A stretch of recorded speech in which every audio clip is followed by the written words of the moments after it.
tenses. Terus yang keenam, obvious, artinya apa obvious? Ya jelas, ya jelas. Oke, misalnya apa? Ada yang bisa kasih contoh nggak?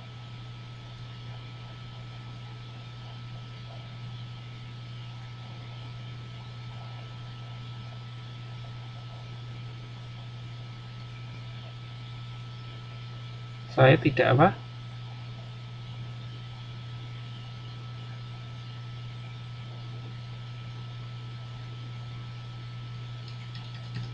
Oke, bisa ya. I'm not obvious about apa tadi ya. Nah, boleh. Di I'm not obvious itu artinya saya tidak jelas gitu ya. Oke, terus kalau emerge apa emerge? Muncul. Oke, kalimatnya gimana? Muncul.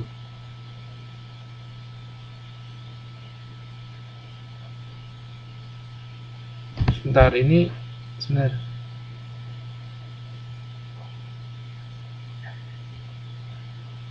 Sebentar, ini saya keluar dulu sebentar soalnya suaranya nggak jelas. Tadi sampai mana itu? Sorry ya. Oh ya, emerge tadi gimana contohnya? Ya,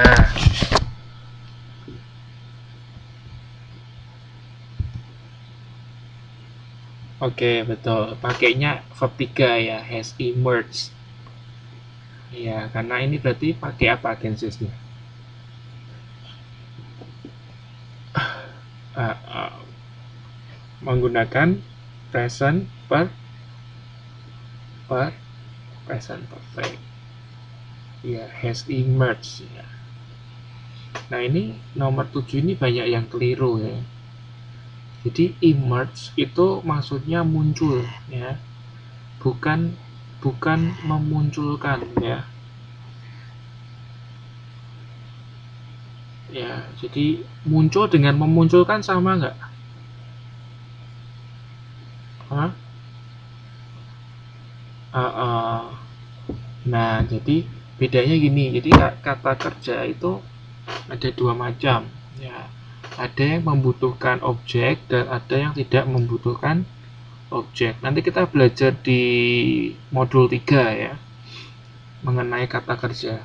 Nah, untuk kata kerja yang tidak membutuhkan objek itu kita sebutnya intransitive verb.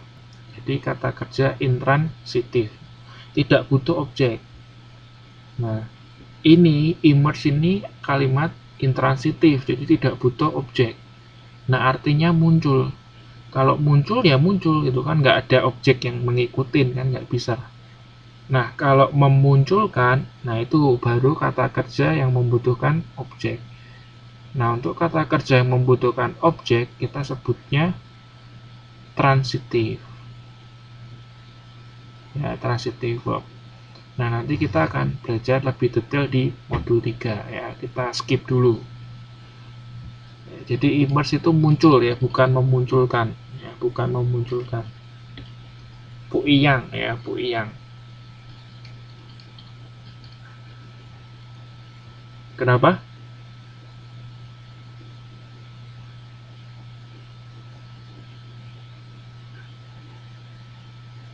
Bisa ya. Jadi kan nggak ada kata objeknya kan. Tadi kan has emerged from kan, from kan. Kalau from, jadi kalau from itu kan bukan objek. From itu kan kata keterangan. Dari kan, dari mana itu kan berarti bukan kata, bukan objek. Nah, from behind the tree itu, ya kan? From behind the tree. Oke, ini beberapa masih salah ini di nomor 7 ini.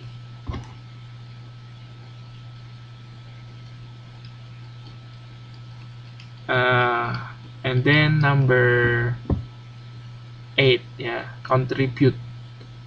Contribute itu menyumbang ya, kontribusi gitu kan. Kalau Indonesia kan bilangnya kontribusimu apa gitu. Nah, contribute itu artinya menyumbang.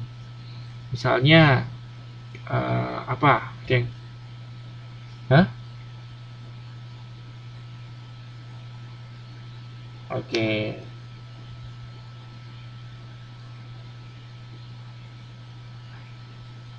Bisa, bisa. Boleh ya. Contributes ya. Kalau subjeknya tunggal contributes. Kalau plural contribute. Oke. Okay, we go to number 9. Ensure. Menjamin, memastikan. Oke. Lebih tepatnya memastikan ya, bukan menjamin ya. Kalau menjamin itu garanti ya, garanti, menjamin kayak. Kalau ensure itu memastikan. Contohnya, ada yang bisa kasih contoh nggak? Ensure.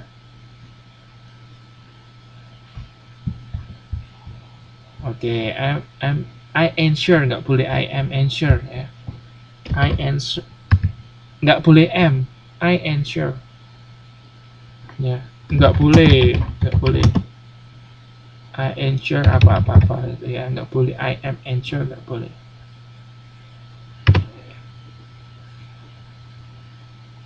Terus nomor 10, constraint. Apa constraint?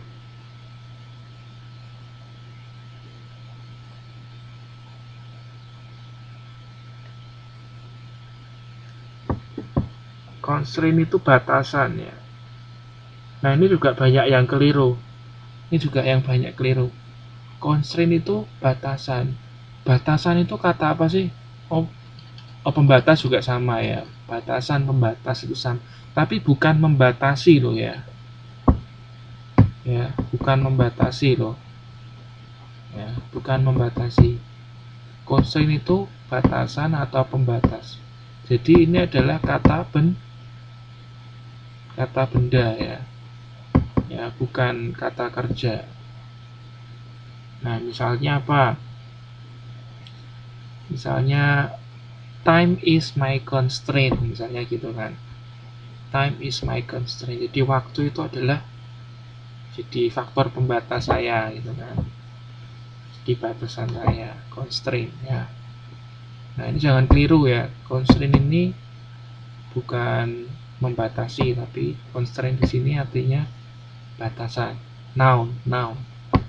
Nah, untuk ini penting sekali loh ya, Anda memahami kata ini termasuk kata benda atau kata kerja atau kata sifat gitu ya. Soalnya apa? Kalau Anda nggak paham ini bentuk katanya apa, pasti Anda akan keliru bikin kalimat. Ya, pasti Anda akan keliru bikin kalimat. Makanya Anda perlu ngerti dulu ini katanya apa. Nah, terus ada beberapa kata ya, ada beberapa kata yang bisa jadi kata benda, bisa jadi kata kerja juga bisa. Ya, itu ada keterangannya. Anda kalau buka kamus ya, dictionary itu kan ada keterangannya. Biasanya ada kurung buka n. Nah, kalau kurung buka n itu artinya apa? Kurung buka n titik kurung tutup, biasanya gitu. Noun ya, noun itu berarti kata benda. Nah, terus ada lagi kurung buka VT gitu kan. VT. Bukan, kalau VT apa? VT. Ya, verb transitif ya. Verb transitif. Tadi ingat verb transitif apa? Kata kerja yang membutuhkan objek. Nah, jadi Anda harus tahu ini jenis katanya apa gitu ya. Terus ada lagi kurung buka ADJ. Apa? Adjektif. Adjektif itu kata apa? Kata sifat. Ya, jadi Anda harus tahu ini bentuk katanya apa. Terus kita masuk ke part 3 ya. True or false? My teachers yesterday explained about the lesson. True or false? False. Harusnya gimana, Mbak?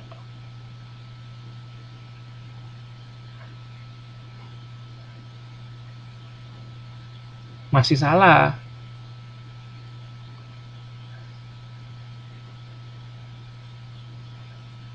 Oh, yesterday itu boleh dipindah dimanapun, itu nggak masalah.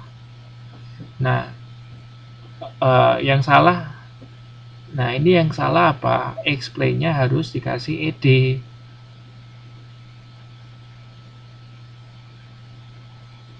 Kenapa coba? Kenapa harus tambah ed?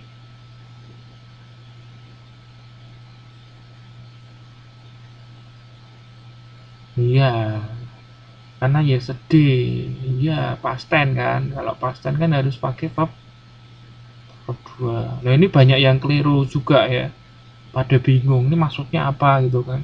Ada yang my teachers S-nya dihilangin gitu kan. Ya tetap salah ya. Itu nggak pengaruh. Kalau mau my teacher nggak pengaruh. Yang menyebabkan ini salah itu explain-nya ini, kata kerjanya harusnya ed.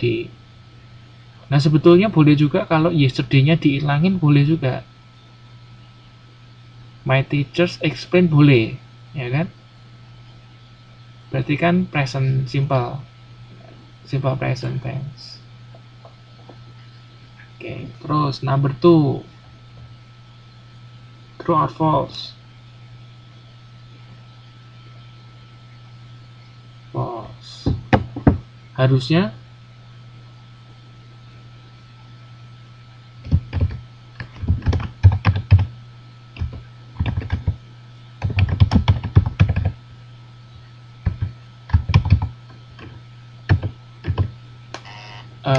loh, dibuka dong soalnya dong, di grup itu kan ada.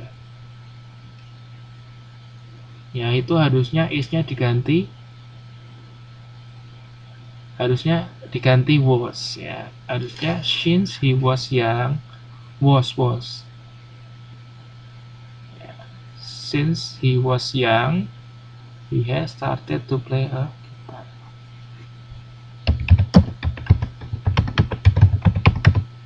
Terus number 3, true or false?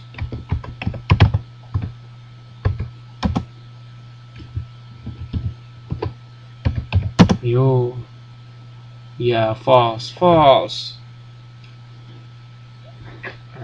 harusnya apa?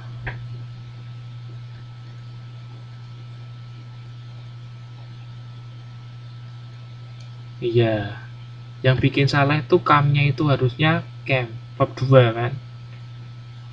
Ya, harusnya verb 2.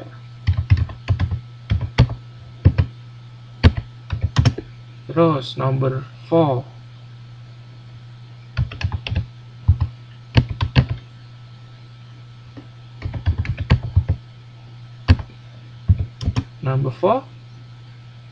yo false. Harusnya gimana?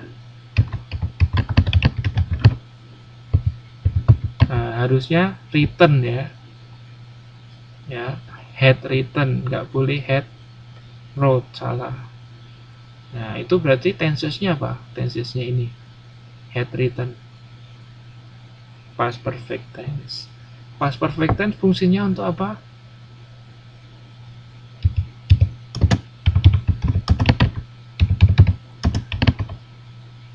Ya, kalimat untuk menjelaskan sebuah peristiwa yang sudah dilakukan sebelum sebuah kejadian di masa lampau itu terjadi.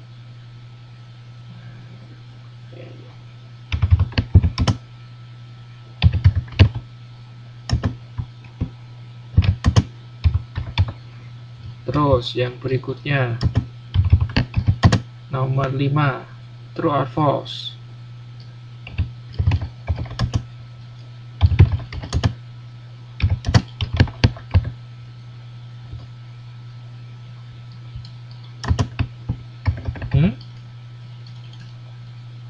False. Harusnya apa? Ada to be, betul sekali. Harusnya ada to be-nya. To be-nya apa, Mbak? Ya, harusnya Stephen is exactly incredible student, atau Stephen exactly is a incredible student. Nah, kenapa harus dikasih to be? Nah, itu juga si Sue juga orang, si N itu juga orang, my teachers itu juga orang, itu semua orang, he itu juga orang. Nah, kenapa nomor 5 Stephen dikasih? is. Sedangkan nomor 4 itu Shu itu nama orang, kok nggak ada is-nya?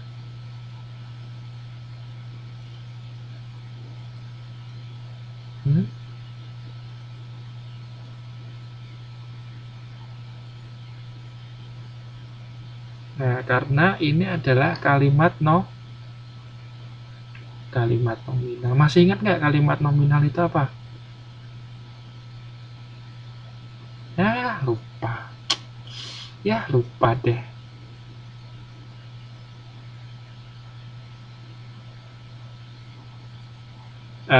Kalimat yang selain mengandung kata kerja.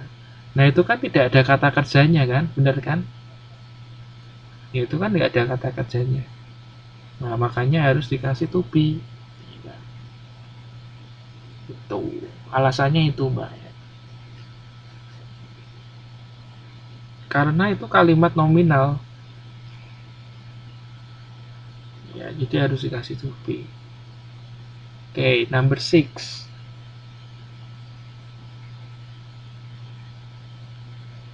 Oke, number 6. Does Carlo play soccer every day?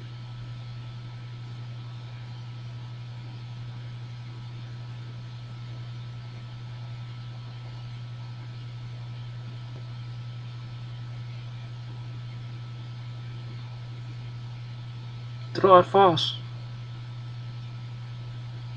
True or false? Ya, false. False. Salahnya di mana itu? Iya, itu nggak boleh kasih S lagi kan? Harusnya play aja, nggak boleh pakai plays. Oke, nomor 7, true or false?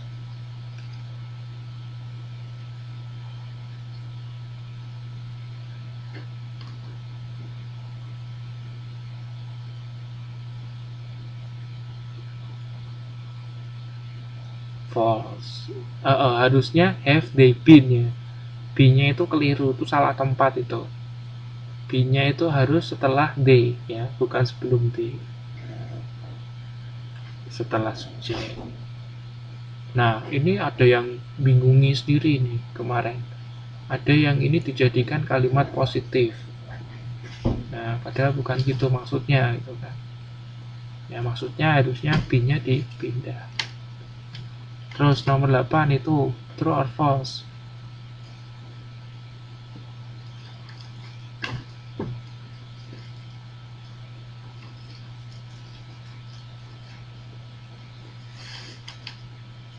Ayo, true or false? Yakin? Yakin, true. Masa sih?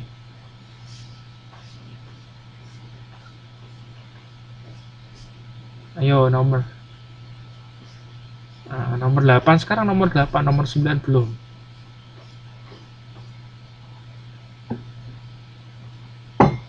Jangan kayaknya tuh ya, yakin tuh ya. Kayaknya. Oke, buat true or false? Ya, false ya. Ini ini true. Ya, ini true ya. Ya, ini true, sudah bener ini kalimatnya ya. Memang bener, nggak ada yang salah. Itu kan one of my friends. Jadi temennya satu atau maksudnya subjeknya satu atau banyak? One of my friends. Iya kan, one kan, satu kan.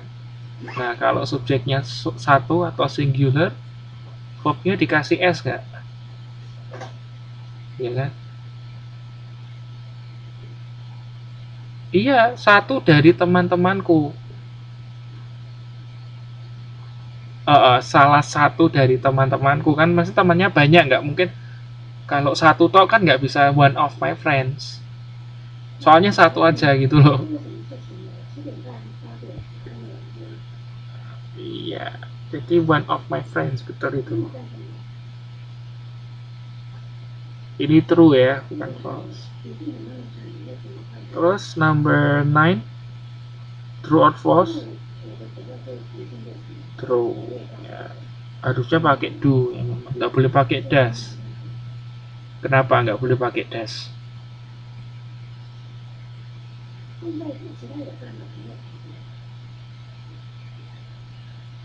Karena subjeknya kan dua orang, ya kan? My brother and I, kan? And I, ya. My brother and I. Terus nomor 10. Yakin?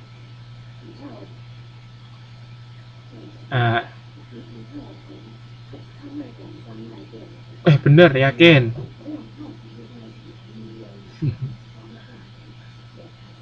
Salah ya. Di mana Mbak salahnya, Mbak? Ya, tubinya salah. Pakainya were. Soalnya kan jamak ya, harusnya pakainya were. Nggak boleh pakai was. Were. Were.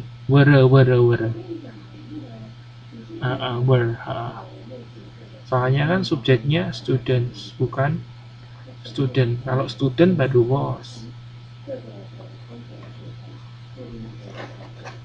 Oke, besok kalau saya kasih soal kayak gini lagi harus dapat 100 ya. Besok hari pas TTM saya mau kasih kuis lagi loh. Ya, Anda harus udah ingat rumus-rumusnya, nggak boleh open book besok. Anda belajar. Ini kuis kedua ya. Harus dapat 100 semua.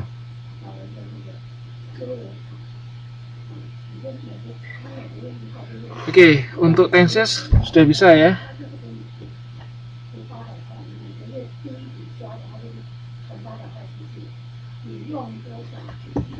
Biasa orang Indonesia kan malu-malu kan. Oke, tidak apa. Ayo kita lanjutkan ke modul 11. Boleh apa?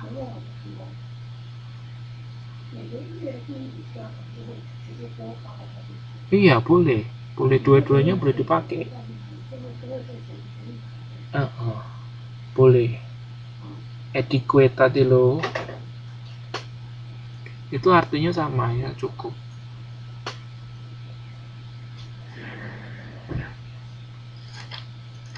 Bukan emerge loh. Adequate loh. Adequate.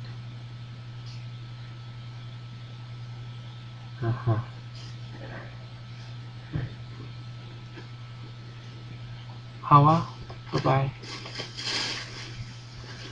Terus ada lagi pertanyaan.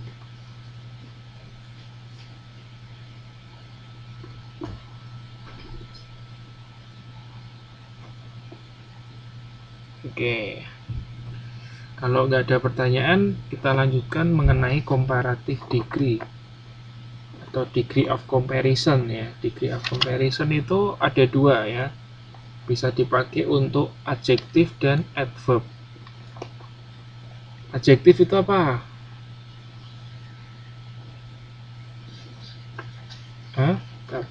Adjektif kok, kata keterangan. Kata sifat. Kata sifat itu apa sih? Ciri-cirinya kita aja. Ada yang tahu nggak ciri-cirinya? Nah, itu contohnya. Kalau ciri-cirinya, oke, menjelaskan kata benda. Nah, sebetulnya kalau ditanyakan ciri-ciri itu Anda bisa lihat di halaman 11.4 itu. Ya, 11.4 coba dibuka modulnya. Nah, di kotak itu Anda lihat kotak, yang bawah itu ada kotak kan? Nah, jadi salah satu ciri-ciri dari kata sifat itu belakangnya ada y-nya, ada is-nya, ya, ada full-nya, ada less-nya, ada os-nya, ada dan seterusnya itu. Nah, itu ciri-ciri dari adjektif, kata sifat. Ya.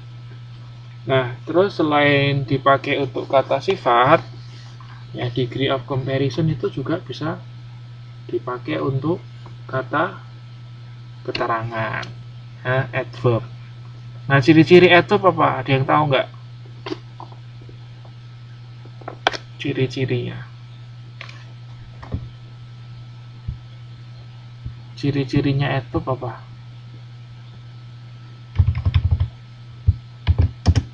Belakangnya ada ly-nya ya. Kalau adverb itu belakangnya ada ly-nya, Mbak. Ly, misalnya happily gitu kan.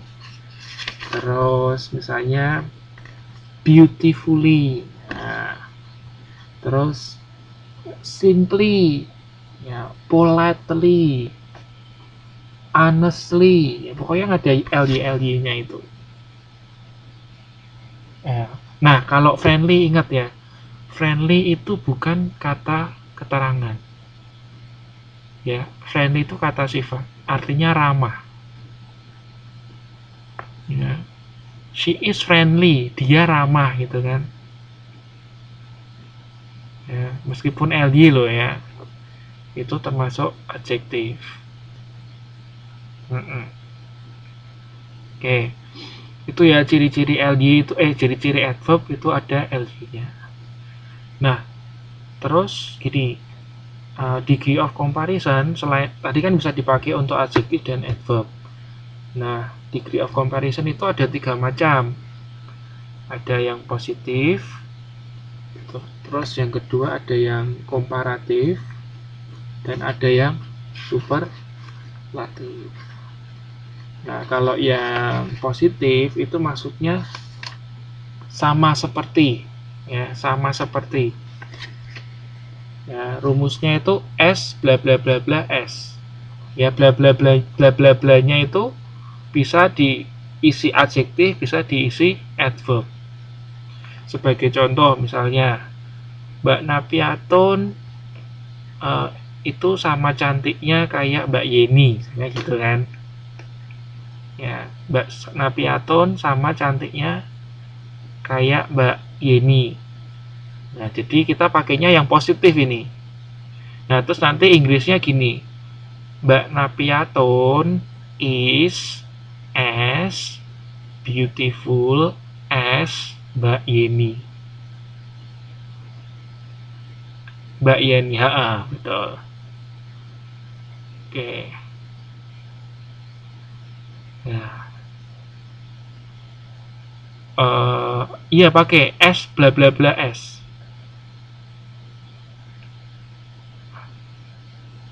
Nah, betul.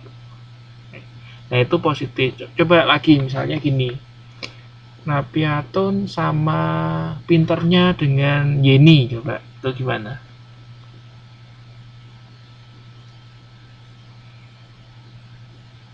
Nah, Napiaton is as smart as Yeni.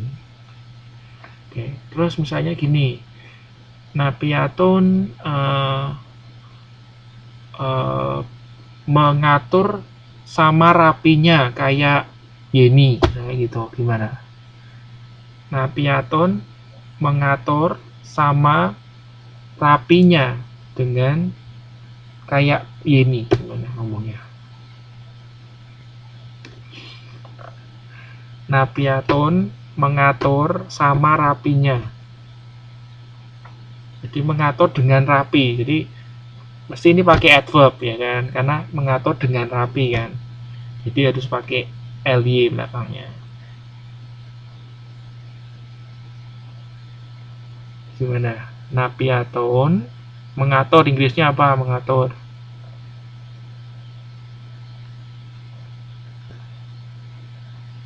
Manage ya, manages. Soalnya subjeknya kan Napiaton. Napiaton manages as rapi itu neat ya, neatly, dengan rapi itu neatly. Yeni. Kalau ini nggak pakai is. Oh ya saya ketik. Oke, Napiaton manages as neatly as